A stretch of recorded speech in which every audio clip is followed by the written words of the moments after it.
waiting for the post. Tiger seen in Houston neighborhood found after week of searching and legal wrangling. A week? A week is crazy. Oh my God, that's so crazy to have a tiger rolling around for a week. Just dodging for a week. How is it hiding? Yeah, like how are they so bad at finding tigers? anyone who lays eyes on that tiger is calling it in. Yeah, but don't you have helicopters and shit? Like, Yeah, you don't let that go for a week. how do you get that? Where's it going? Where'd it go? Nobody gets lunch until they find it. It's like you can't just let it go. It's overtime, boys. Come on. Every You gotta night, find the tiger. every night they were like, "All right, let's go to bed. Tomorrow we'll wake up early." It's not a tiny tiger. So it came right up to people? Is that what it's doing? It says this is an off-duty police officer points a weapon as the apparent owner retrieves the tiger that had gotten out. Oh my God. So this dude can just grab it. That's kind of you go. cool, though, There's that they the just cop let with the the guy gun. grab his tiger instead of shooting it. I, Until they find like a bunch of dead dogs and cats. you think that people's that's a yards. small tiger? I went to the Nashville Zoo. I got like a backstage whatever tour, whatever. They had baby cloud leopards that were just born. I held them in my hand and fed them with a bottle. Right? They were this big. I mean, you could have crushed it, right? And a year later, I was back there on the road. I went back and they said, "Do you want to see the baby cloud leopard you fed?"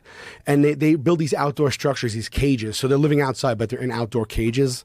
So they bring me in the cage, right? And we're with a few people, and they're like, "That's the one that you fed last year." And it's like, now it's like, it was this big when I fed him. Now it's probably like this big. Whoa. But it's lean. It's lean. Right. Like this big. Like bigger than any house cat you've ever seen, but like not like, you'd still think like, you know, it couldn't hurt you. So they tell you, whatever, they say, whatever you do, just don't turn your back to it. So I was like, oh, okay. And I was like, can this thing hurt me or not? Like, why are we in here? You know what I mean? And at one point I turned around, like we were going to walk out, I turned around. It swiped at me right here. I still have a mark for it. It swiped at me right here and sliced me and drew blood. It wasn't a deep cut or anything. It just like missed It me. only did it when you turned your back. When I turned, I was like, oh my, it fucking did it. And it's just one line right here.